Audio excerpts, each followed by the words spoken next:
is just chilling.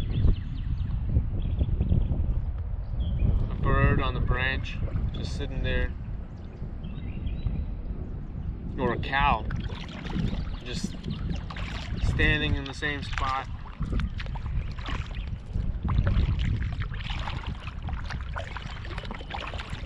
And you know that some of these cows,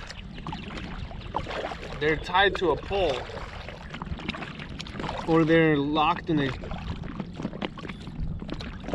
small space. They can't really move much, and they may end up spending the majority of their day just standing in the same position, and they're not talking, as far as I can tell, to anybody. They're not reading anything, they're not watching TV, they're not surfing the web.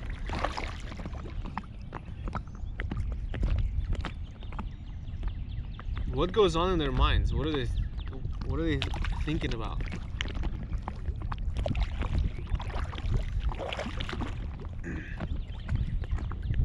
There are some turtles on this lake, and every time I pass them, they're just chilling on a log for hours. You know, I don't hear them talk to each other. They're just, what are they thinking about? And you know how we have this idea of hermits in the mountains somewhere. They're just living by themselves in their hut, away from everybody, just living their life in solitude, peace, and quiet. And we also hear these stories of somebody just sat for many hours in the same spot, and we think, oh, they sat in the same spot for so long, they must be enlightened. Certainly we have these ideas. You know, it's so hard for us to sit in the same spot, especially my generation and even the younger generation. We have this idea that if we disconnect, we're going to become much more peaceful, much wiser. Well, if that's the case, then cows and turtles must all be enlightened, because they're just sitting in the same spot hours and hours, day after day, week after week, for years. Eat a little bit of their food. By the way, there's some turtles right behind me. I wonder if you can see them. Usually they jump off, but maybe we'll get to see them just meditating. There they are. Oh, there it is. We got too close. Sorry, turtles, disturb your peace. There's like 5 of them. So, most religions will tell you that us humans are unique in our ability to get to know God, for example, or become enlightened. Definitely this is the case in Buddhism. There's a saying, it says, precious is the human birth. And it's so precious because it's only in the human birth that we can attain liberation from samsara, this cycle of life and death. Basically, it's a cycle that's caused by ignorance, which keeps us coming back and craving for more, for existence.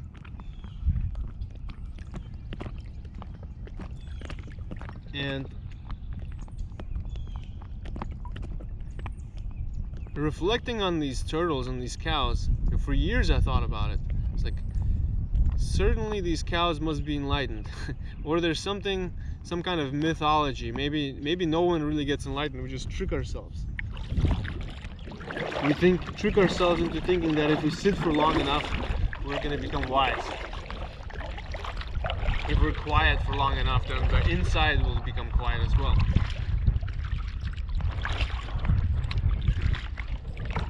But I just had this thought that I'd like to share from the Buddhist path. The Eightfold Noble Path consists of more than just sitting still. There's right livelihood, right speech, right action, right effort, right view. And this is, I think, where we come to divergence. Right view. Right view really comes to understanding of our minds and our bodies contextually in the world. The right view is about understanding and seeing correctly what this life is, what the mind is, what the body is. Right view is the source of being able to come out of self-perception, the idea that we exist. Ego. Ego is rooted in wrong view. The perception of existing is rooted in our view. And our beliefs reinforce this. So it can be kind of like, what comes first, the belief or the perception? But they're kind of inseparable. When the perception changes, then the belief can change. But if you've never had the perception of non-self or non-existence, or being beyond your ego, then you cannot understand or believe that there is such a thing or such a possibility where the ego is dissolved. So a cow or a turtle, for it to become enlightened or free from the desire to be, it has to be able to discover this right view. And the right view can only be discovered with right understanding, right analysis of perception. It's a kind of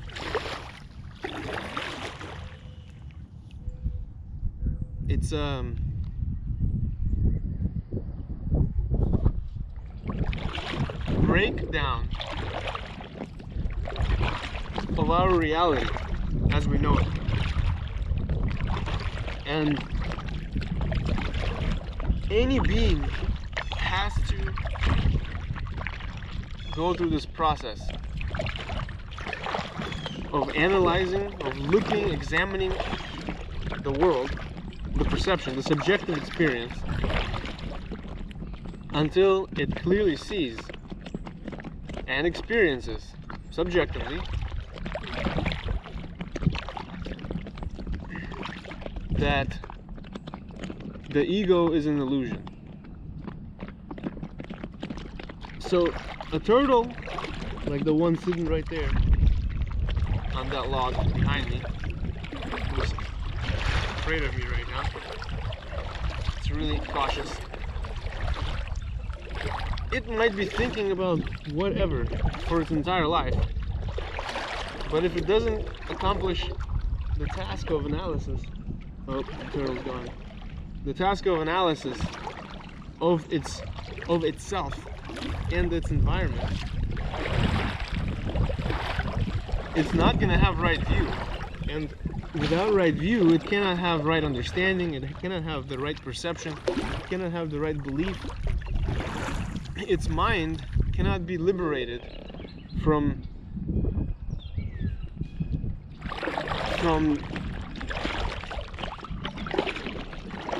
existence. Every being wants to continue to exist. That's one of our fundamental instincts. We want to preserve ourselves. We want to secure our body. We think that we are this body. And survival is our basic need, we can say.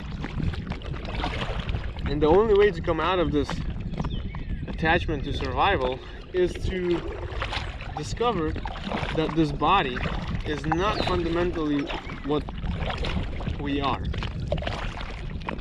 We're not this body.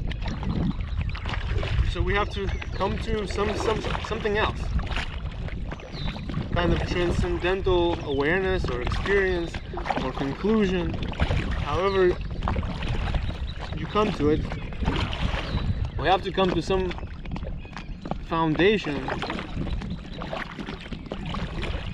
from which we can liberate ourselves and not be so attached to survival. And this survival, what it is really, it is fear of the unknown. It is a rejection of something that we don't know. We think that we know something, when in reality we don't know something. We think that we know that we are this body in this environment, but in reality, when we go through the process of the Eightfold Path and we meditate and we reflect on our subjective experience and we come to perceive nature as it really is, we come to understand our sense faculties as they are, break them down into the parts, then we can deconstruct this reality which our senses make us believe in.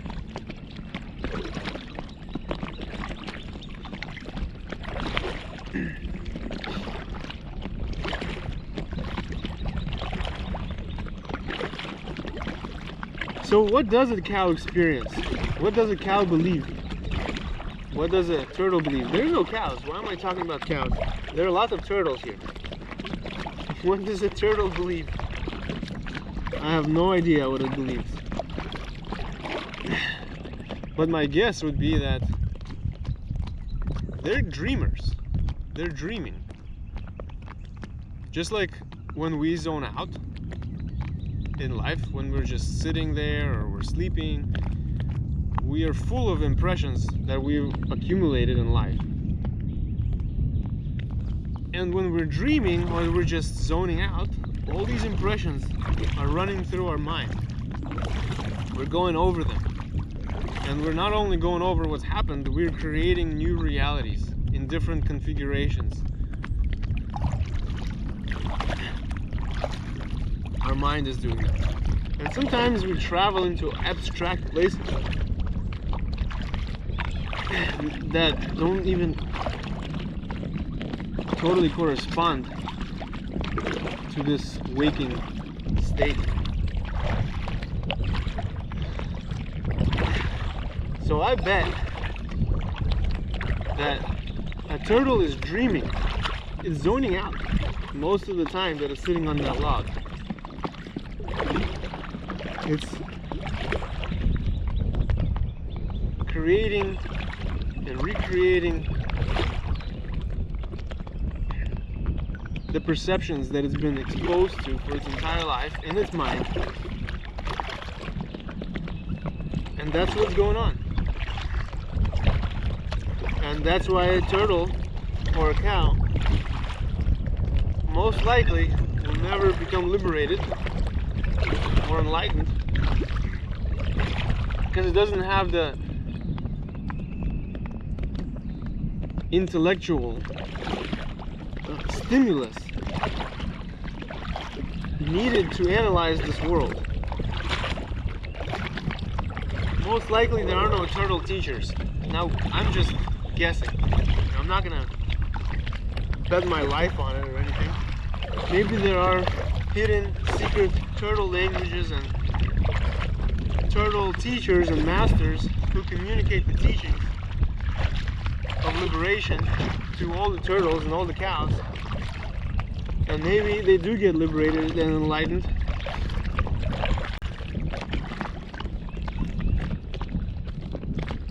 But I have no idea. If there are no turtle teachers, and basically if there is no stimulus for analyzing and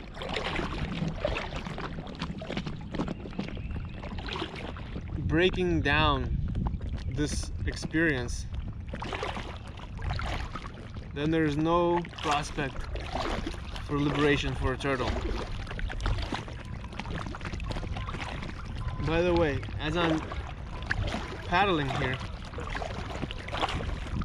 there are so many trees here that have been eaten at the root. Not at the root, but the bottoms have been eaten out. Like the beavers have been chopping and chopping away. And then I just saw a tree that had fallen over. It was a birch tree, and it still had all the green leaves on it, but it completely collapsed. And I was looking at what made it collapse, and I didn't understand it because I didn't see marks of a chainsaw, and it wasn't rotted. And then I realized that it was a beaver that had completely eaten through it until the tree collapsed and fell into the water. And these trees are all over the place. I'm pulling up to one right now. You can see how they nibble away at these trees. It's pretty cool.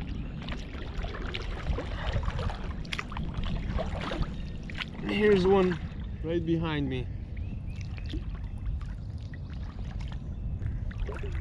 Slightly nibbled away at the side there.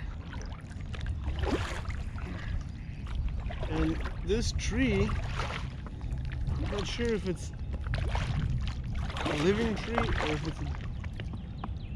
it looks like it might be all dead. Yeah, I think it's a dead tree, so if this one falls over, no one's gonna miss it. It's probably a good thing. Here's another one. It's completely eaten the lower portions of the bark, so it's completely stripped away. Yeah, this one actually wasn't dead, but it's gonna be dead now because the beavers have eaten the bottom of it completely. The leaves are just coming in. I can see on the branches.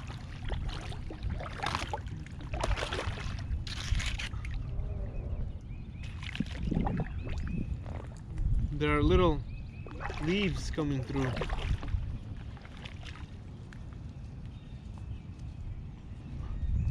Or is that a different tree? Anyway, so there are beavers here too. Pretty active creatures generally.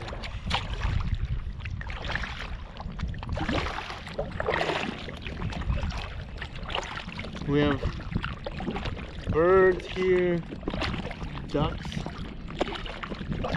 saw a few geese.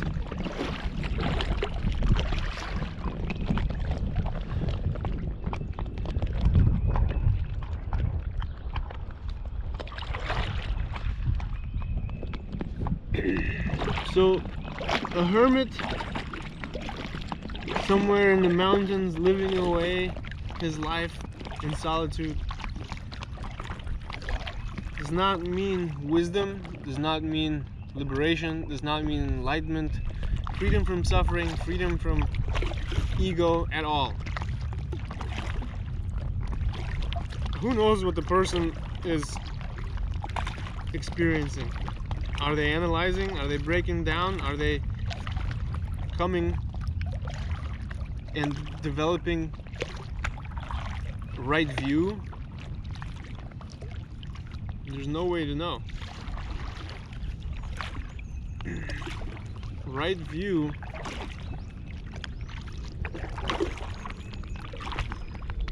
is a very important prerequisite for understanding, for experiencing egolessness. And it is the continuous reflection and remembering and re-establishing of this right view, the basic teachings, that over time deepens and gives us the experience of egolessness.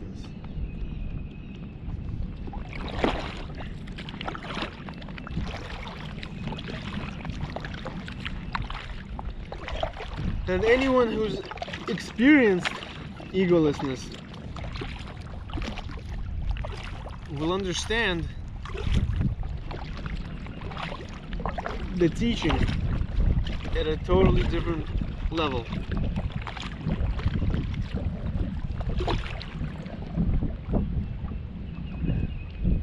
There's no question of what happens after death at that point. There's no question of reincarnation.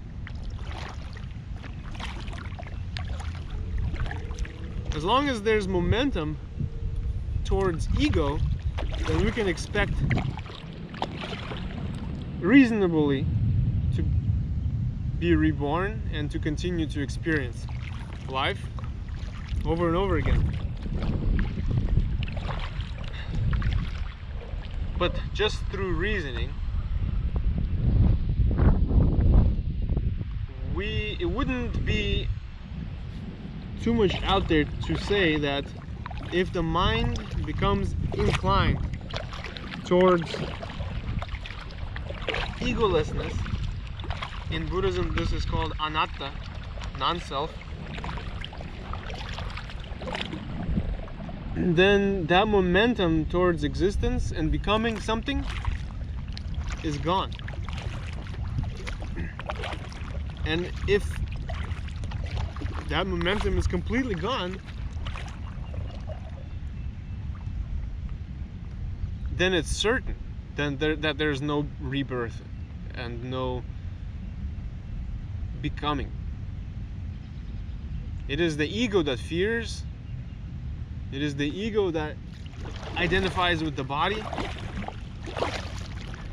It is the ego that wants survival and continuation. It is the ego that is ignorant. I mean, the mind is ignorant, and the mind is creating this ego. And that is why when we break down our experience of reality, that the mind comes out of ignorance. It comes out of delusion, illusion.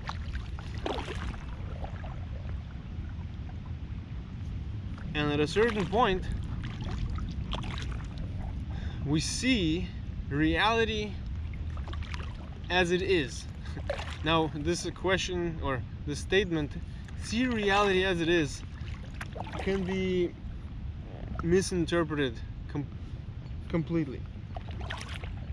People start to imagine all sorts of realities when we say reality as it is.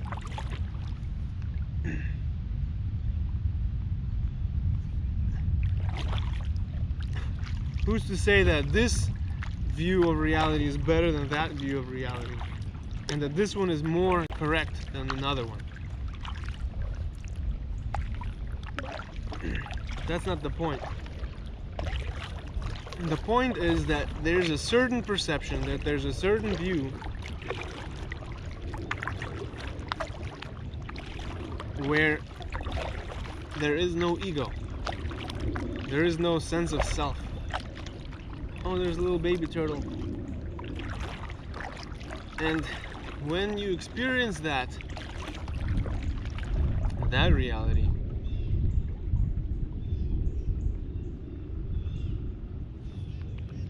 then the idea of liberation also begins to make sense.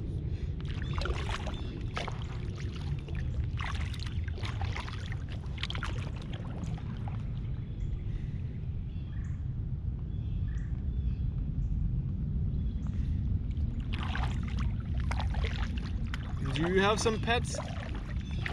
Do they talk to you? You know, there are some people that can talk to animals. I wonder if they can ask them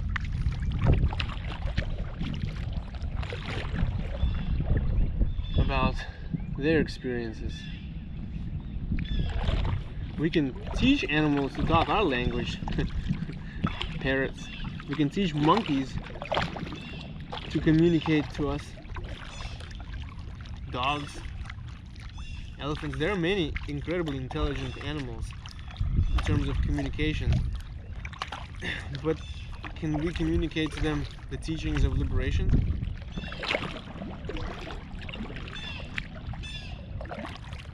More importantly is that they cannot communicate to us their deeper experience, their intellectual life. They cannot communicate that to us. Birds, we know that the animal kingdom is incredible.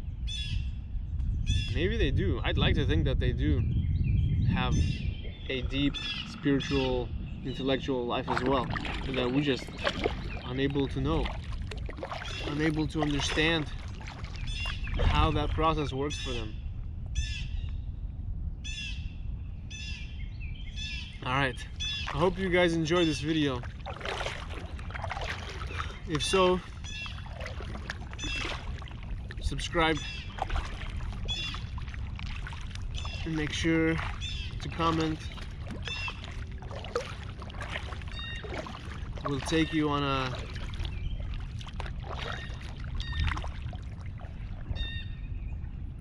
kayaking adventure, looking at some turtles. There are 3 turtles right there. Their necks are extended because they're very attentive and alert, trying to determine if they need to jump in the water. Let's see, maybe you can catch them. Let's drive slowly towards the turtles.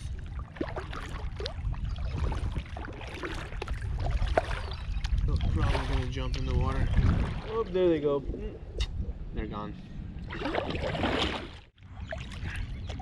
Besides right view, there's right mindfulness or right awareness. In Pali, the term is samasati, right awareness. So that's awareness with the base of right view, being aware of the body, being aware of the breath. It's not like drowsy awareness, for example. It's not intoxicated awareness. It's sober awareness. Awareness which includes reflection, understanding, analysis, focus. Then another part of it, prerequisite, is right concentration, or right absorption, right focus. In Pali, this is called sama samadhi. Sama means right concentration. And the reason it has to be right is because we can be concentrated in so many different ways. Actually, every type of mind is a type of concentration. There's dispersed concentration, there's focused concentration, there's intermittent concentration, there's concentration which takes in big picture concentration, like we're concentrated on this space. We're very much aware and concentrating on the sounds of the birds, for example, like, or the water. I'm concentrated on this task of paddling this canoe. I'm absorbed in this activity. So right concentration, however, samma samadhi, right absorption, is concentration with a base of all of those previous steps, with a base of right view, remembering, reflecting these teachings. They're not suppressed, they're awakened. Base of right awareness, right mindfulness. We're aware of our body, we're aware of our breath, or whatever it is that we're contemplating, or reflecting, or meditating on, with that right view. And as our mind, our attention stays with that object, stays with that topic, our concentration deepens, and we get more penetration into it, and new layers become revealed. And this is a gradual absorption. And in Buddhism, this step of samma samadhi is broken down into stages called jhanas. There's 4 physical jhanas that are usually referenced in the scriptures. And then there are other absorption states which are non-physical, they are mental absorptions. So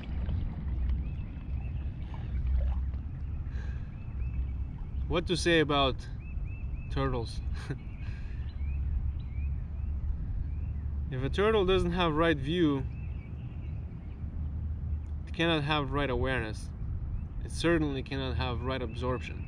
It certainly cannot have this right concentration. And it cannot discover these layers, these jhanas. And if it does experience deep absorption, but it lacks the understanding and the context for that experience, then it still cannot get liberated from it. Here's a hypothetical situation. Let's say that an animal gets absorbed into some deep samadhi experience, deep absorption, and it's accompanied by joy and bliss and harmony, and it feels ecstatic, connected with the universe, or just transcendent in some way. But it doesn't understand this experience. It doesn't have a foundation or framework in which to analyze it and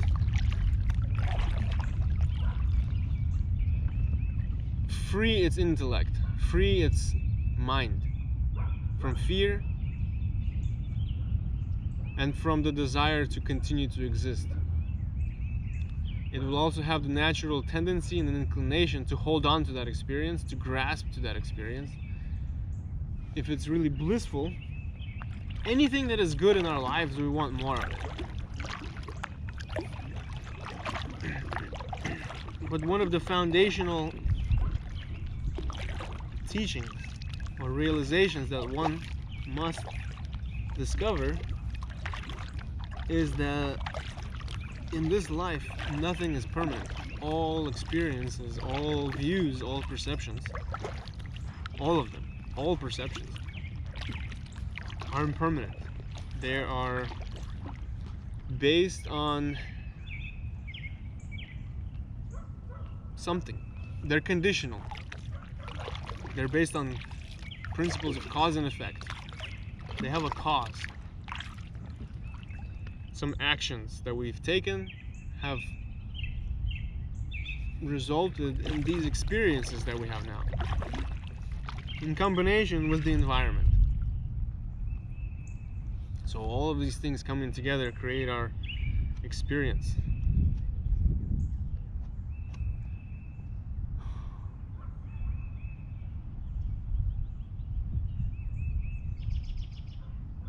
So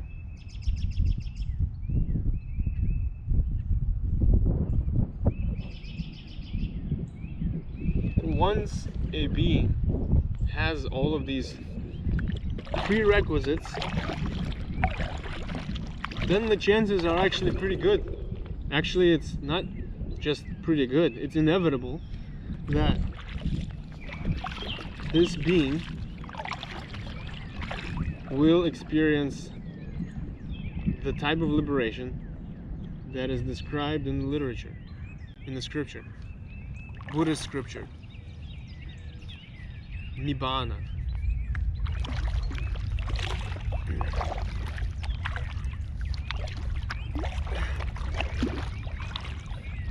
There's a famous scripture called Satipatthana Sutta, very well known, one of the basic texts referenced in Buddhism, in Theravada Buddhism all the time. And at the end of it, the Buddha says that if a bhikkhu, a monk, or a person practices in this way, according to the Eightfold Path, right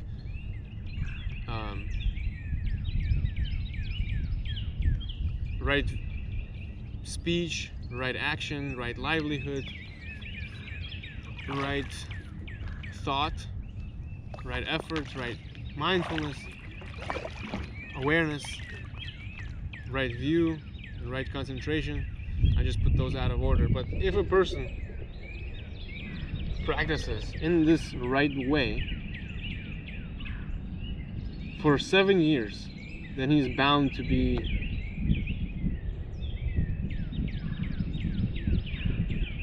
enlightened.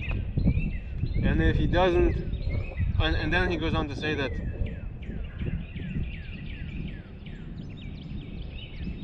what to say of 7 years, even 6 years, 5 years, 4 years, 3 years, 1 year, 6 months. If a person practices in this way continuously, then he will come to know the fruit of the contemplative life. And then he says, what to speak of 6 months? Even 7 days is enough. If a person continuously practices according to these instructions, in 7 days he will experience the fruit of the contemplative life. And he says that, and if he does so and still doesn't attain the fruit of the contemplative life, then he will be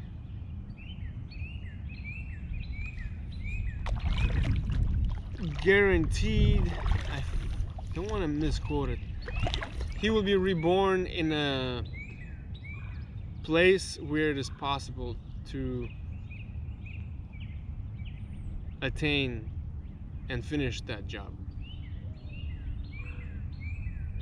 like a heavenly world, or have the faculties necessary to complete the task and achieve the fruit of the holy life. So I hope you guys achieve the fruit of the holy life.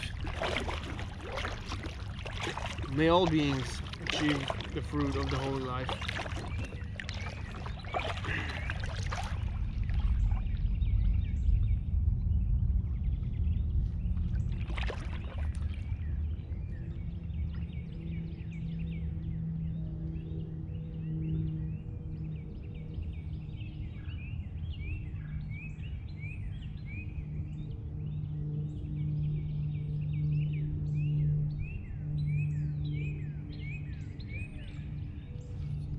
If you like this sort of content, hit like.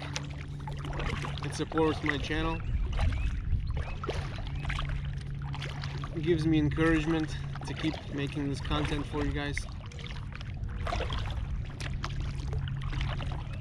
Subscribe, help my channel grow.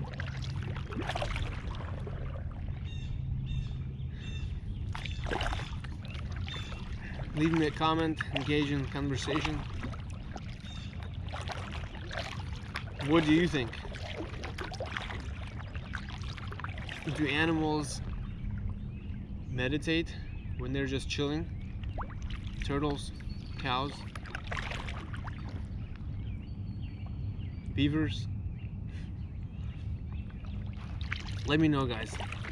I look forward to your comments. Like, subscribe, and I'll see you in the next video. Goodbye, guys.